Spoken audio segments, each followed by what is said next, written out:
بسم اللہ الرحمن الرحیم۔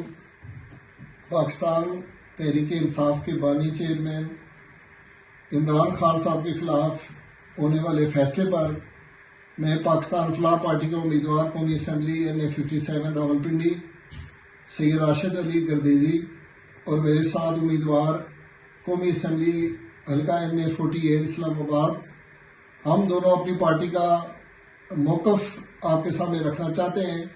ہم یہ سمجھتے ہیں کہ عمران خان صاحب کے خلاف جو فیصلہ ہوا ہے یہ اجرت میں کیا گیا ہے اور ایک سیاسی انتقام ہے، اور اس میں ہم یہ کہہ سکتے ہیں کہ عدلیہ کو استعمال کیا جا رہا ہے۔ ہم عدلیہ سے مطالبہ کرتے ہیں کہ اس فیصلے کی نظر ثانی کریں۔ ہم ایسے فیصلے کیوں کرتے ہیں جو ہمیں خود بدلنا پڑتے ہیں؟ کیا میاں محمد نواز شریف صاحب جو ابھی کمپین چلا رہے ہیں، پچھلے الیکشن میں ان کے خلاف ایسے فیصلے نہیں ہوئے تھے؟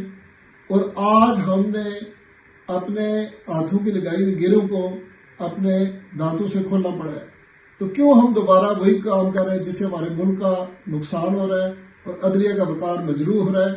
میں دوبارہ مطالبہ کرتا ہوں تمام سیاستدانوں سے وہ آگے آئیں اور اس مسئلے کا کوئی تصفیہ نکالیں۔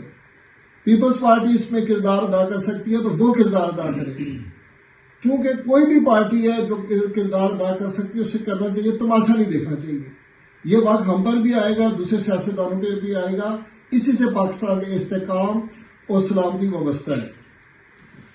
پاکستان تحریک انصاف کے بانی عمران خان صاحب کو جو سزا دی گئی ہے اس سے ورکر جو ہیں PTI کی ان کی دل آزاری ہوئی ہے، تو ہم ان کے ساتھ ہیں۔